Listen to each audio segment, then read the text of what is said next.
துரோகத்திற்கான Nobel பரிசை எடப்பாடி பழனிசாமிக்கு கொடுக்கலாம் என்று செங்கோட்டையன் தெரிவித்துள்ளார். அதிமுகவில் இருந்து நீக்கப்பட்ட செங்கோட்டையன் ஈரோடு மாவட்டம் கோபிச்செட்டிப்பாளையத்தில் செய்தியாளர்களை சந்தித்து பேசினார். அப்போது எடப்பாடி பழனிசாமி வரும் முன்பே 1972 முதல் பல்வேறு பொறுப்புகளில் பணியாற்றி இருக்கிறேன் என்றும் 53 ஆண்டு காலம் பணியாற்றிய தனக்கு ஒரு நோட்டீஸ் அனுப்பி விளக்கம் கேட்டிருக்கலாம் எனவும் கூறினார். ஜெயலலிதா மறைவுக்கு பிறகு கட்சியை வழிநடத்த சசிகலா தன்னை கேட்டுக் கொண்டபோது தான் எடப்பாடி பழனிசாமியின் பெயரை பரிந்துரைத்ததாக கூறினார். அதிமுக பிளவுபடக்கூடாது என்று 2 முறை தனக்கு கிடைத்த முக்கிய வாய்ப்பை விட்டுக் கொடுத்தேன் என்று செங்கோட்டையன் கூறினார். தொடர் தோல்வியால் தான் நாடாளுமன்ற தேர்தலுக்கு பின்னர் அனைவரையும் இணைக்க வேண்டும் என்று வலியுறுத்தியதாகவும் 2026 வெற்றி பெற வேண்டும் என்பதற்காகவே பிரிந்து சென்றவர்களை மீண்டும் சேர்க்க வேண்டும் என்று தான் கூறியதாக செங்கோட்டையன் தெரிவித்தார்.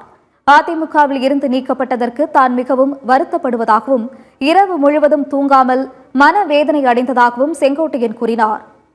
சர்வாதிகார போக்கில் யாரை வேண்டுமானாலும் நீக்கலாம் என்ற நிலையில் இபிஎஸ் இருக்கிறார். இபிஎஸ்ஐ அதிமுகவின் நிரந்தர பொதுச் செயலாளராக தேர்தல் ஆணையம் இன்னும் அங்கீகரிக்கவில்லை என்றும் செங்கோட்டையன் குற்றம் சாட்டினார்.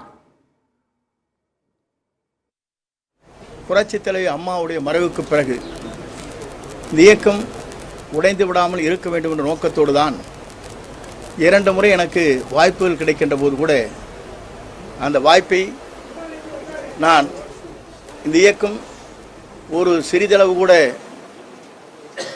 ஏதாவது தடைகள் ஏற்பட்டுவிடக்கூடாது என்ற நோக்கத்தோடு தான் எனக்கு கிடைத்த வாய்ப்புகளை விட்டுக் கொடுத்திருக்கிறேன் என்பதும் நாடறியும்.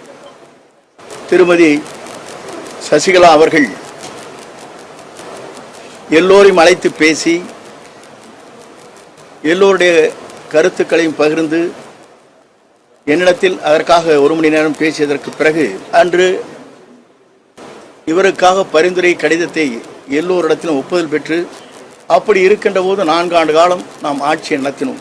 2026 பிறகு நாம் ஏதாவது இயக்கத்திலே வெற்றி பெற இயலவில்லை என்றால் அதற்கு யார் காரணம், ஏன் நீங்கள் சொல்லவில்லை என்ற ஒரு கருத்து பரிமாறப்படும் என்ற நோக்கத்தோடு தான் வெற்றி என்ற இலக்கை எட்ட வேண்டும் என்ற நோக்கத்தோடு அந்த கருத்துக்களை நாங்கள் அன்றைக்கு பரிமாறினோம்.